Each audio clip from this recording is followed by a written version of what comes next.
Hello friends, मैं दामोदर शर्मा। आज 31 जुलाई 2020 के टॉप 10 करंट अफेयर की चर्चा करेंगे। मित्रों, 31 जुलाई के लिए फर्स्ट क्वेश्चन है, बहुत शानदार क्वेश्चन है। पहला, हाल ही में मानव संसाधन विकास मंत्रालय मतलब MHRD का नया नाम क्या कर दिया? शिक्षा मंत्रालय नाम कर दिया। मित्रों, अब रमेश पोखरियाल को आप मानव संसाधन विकास मंत्री नहीं बोलोगे, अब रमेश पोखरियाल को बोलोगे शिक्षा मंत्री। जैसे आप गोविंद सिंह डोटासरा को बोलते हैं शिक्षा मंत्री राजस्थान में, उसी प्रकार अब रमेश पोखरियाल सेंट्रल सरकार के शिक्षा मंत्री हैं। मतलब मानव संसाधन विकास मंत्रालय का नया नाम क्या कर दिया? शिक्षा मंत्रालय कर दिया। अभी शिक्षा मंत्रालय, आप न्यूज़पेपर पढ़ते हो दोस्तों, नई शिक्षा नीति 2020 भी आ गई है। शिक्षा नीति 2020 बड़ी इंपॉर्टेंट है। शिक्षा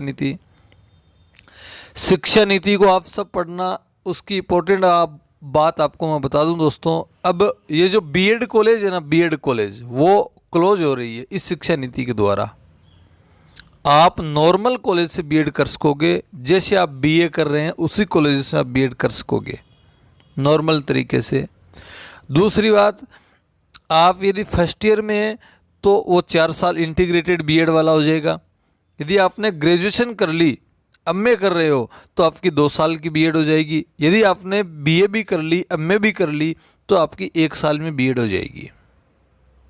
आप नई शिक्षा नीति 2020 को पढ़ना, खूब सारे नियम है उसमें। टेट भी अनिवार्य किया गया है, सेकंड लेवल में, सेकंड ग्रेड, फर्स्ट ग्रेड सारों में टेट को अनिवार्य किया गया है। खूब सारी बातें हैं।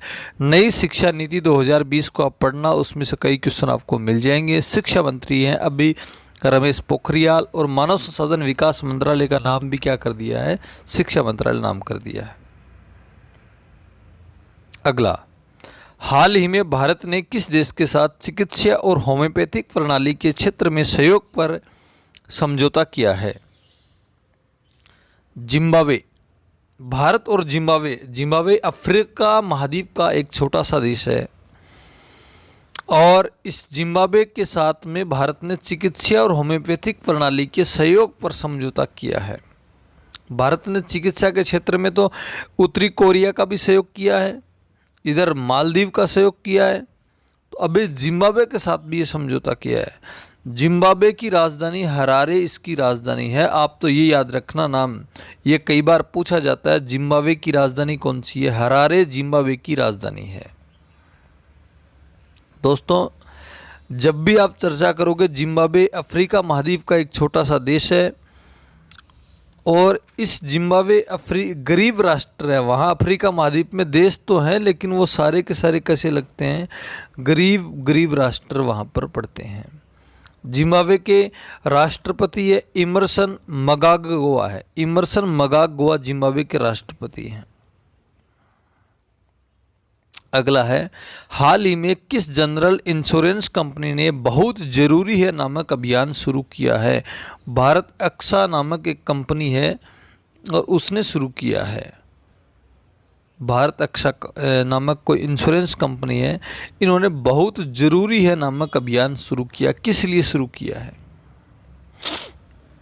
किसानों की उपज को सही तरीके से लागू करने के लिए, उचित रेट दिलाने के लिए उपज का, और फसल बीमा अभियान है। आप ये मानना, ये बहुत ज़रूरी है ना, ये फसल बीमा अभियान है, किसानों के लिए है फसल बीमा अभियान। तो दोस्तों ये याद रखना, भारत एक्सा कंपनी ने बहुत ज़रूरी है नामक अभियान शुरू किया है, फसल उपज के लिए, फसल बीमा अभियान के लिए किया गया है। अगला, हाल ही में किस राज्य में उष्णकटिबंधीय फल एक्सपो 2020 आयोजित किया गया है? यहाँ पर उप उष्णकटिबंधीय फल एक्सपो है दोस्तों, ये हरियाणा सरकार ने आयोजित किया है। हरियाणा के ये प्रोग्राम हुआ था, कुरुक्षेत्र में प्रोग्राम हुआ है। कुरुक्षेत्र तो आप सब जानते हैं, महाभारत का युद्ध हुआ था कुरुक्षेत्र में, कौरव पांडवों के बीच में। हरियाणा की जब बात आती है दोस्तों, हरियाणा के मुख्यमंत्री मनोहर लाल खट्टर को सब जानते हो। हरियाणा के जो राज्यपाल है, गवर्नर है, सत्यदेव नारायण आर्य, वहाँ के गवर्नर है हरियाणा के।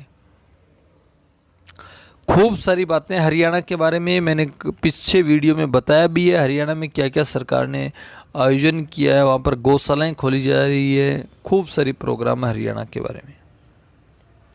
अगला है पेटीएम मनी के नए सीईओ कौन बने हैं। पेटीएम के नए सीईओ बने हैं वरुण श्रीधर बने हैं दोस्तों। वरुण श्रीधर पेटीएम के नए सीईओ बने हैं। आप इसको याद रखना, ये क्वेश्चन कई बार पूछा जाता है कि पेटीएम के नए सीईओ कौन बने हैं। वरुण श्रीधर बने हैं, अभी नए हैं। अगला क्वेश्चन, हाल ही में किसकी अध्यक्षता में भारत में रुको और भारत में पढ़ो समिति की स्थापना की गई है। दोस्तों, भारत में रुको और भारत में पढ़ो समिति की स्थापना डीपी सिंह के नेतृत्व में की गई है। जो अभी नया नाम कर दिया शिक्षा मंत्रालय, उसी शिक्षा मंत्रालय ने ये शुरू की है। ये डीपी सिंह यूजीसी के चेयरमैन है और यूजीसी के चेयरमैन होने के नाते इनकी अध्यक्षता में भारत में रुको और भारत में पढ़ो समिति की स्थापना की गई है। मतलब विदेशी जो भारत के पड़ोसी देश हैं, दूसरे देशों के बच्चे आओ भारत में रुको और भारत में ही पढ़ाई करो, भारत की यूनिवर्सिटियों में पढ़ो, अच्छी यूनिवर्सिटी है इंडिया की भी, तो यहाँ पर पढ़ो और आराम से मज़े करो यहाँ पर आकर के।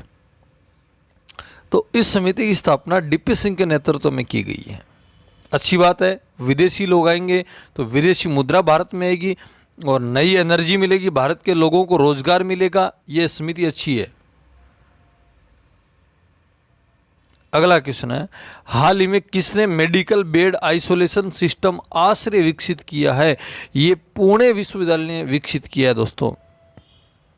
मेडिकल बेड आइसोलेशन जो कोविड-19 चल रहा है, इसकी रोकथाम के लिए, उनके मरीजों के लिए जो लोग एकदम वेंटिलेटर पर चले जाते हैं, उनके लिए ये बेड आइसोलेशन सिस्टम आश्रय विकसित किया है, पुणे विश्वविद्यालय ने किया है।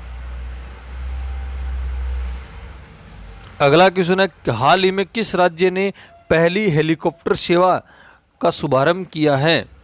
पहली हेलीकॉप्टर सेवा का शुभारंभ दोस्तों उत्तराखंड राज्य ने शुरू किया है। उत्तराखंड के मुख्यमंत्री त्रिवेंद्र सिंह रावत ने ये शुरू की है। कहाँ से कहाँ तक शुरू की है दोस्तों, गढ़वाल की पहाड़ियों से और देहरादून को जोड़ने के लिए। यदि आप गढ़वाल की पहाड़ियों से देहरादून जाओगे तो हेलीकॉप्टर सेवा आपको मिल जाएगी दोस्तों। बहुत अच्छी बात है। कौन सा हेलीकॉप्टर मिलेगा, ऐसे तो है नहीं आम आदमी के पास हेलीकॉप्टर है। भारत में कंपनी हेलीकॉप्टर की, आपको याद होगा दोस्तों, मैं कई बार बताता हूँ ऑफलाइन क्लास में जब परिवहन टॉपिक चलता है। कंपनी का नाम है पवन हंस हेलीकॉप्टर लिमिटेड है। कौन सी कंपनी है? Pawan Hans helicopter limited.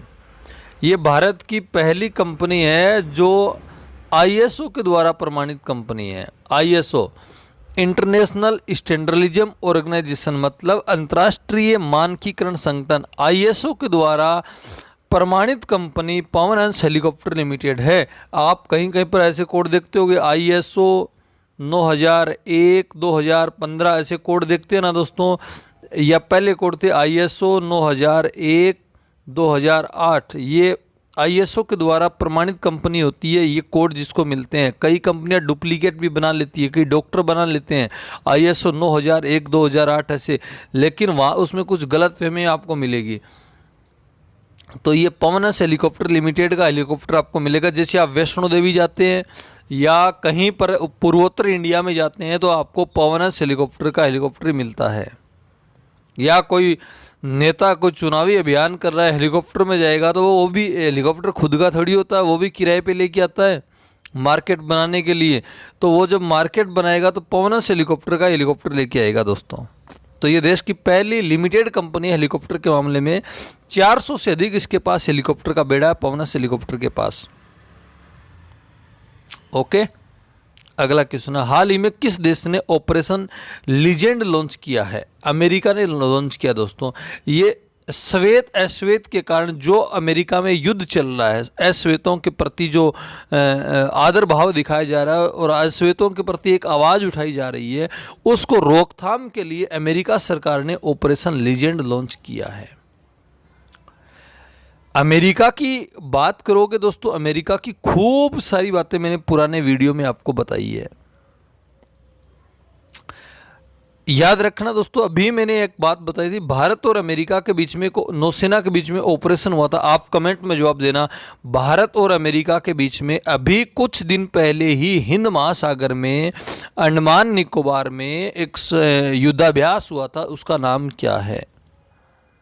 आप पढ़ते हो तो पढ़ाई देखते हैं आप कितनी पढ़ाई करते हो। मेरे हिसाब से लॉकडाउन में पढ़ाई कम हो रही है आपकी।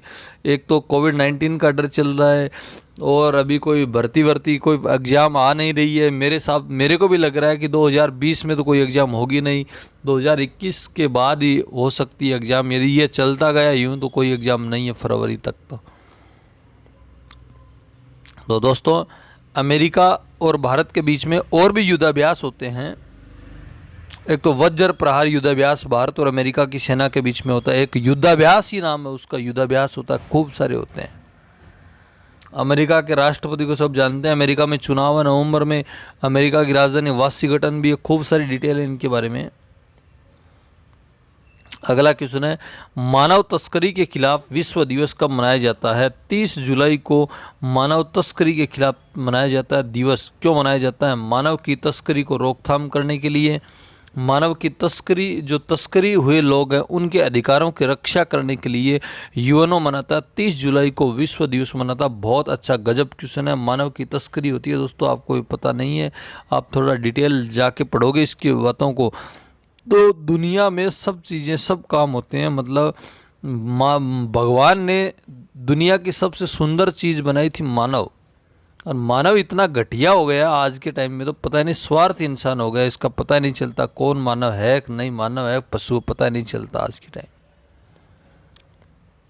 दोस्तों, वीडियो पसंद आए तो लाइक करना, शेयर करना, चैनल को सब्सक्राइब करना। Damodar Sharma always with you. Thank you for watching. Okay.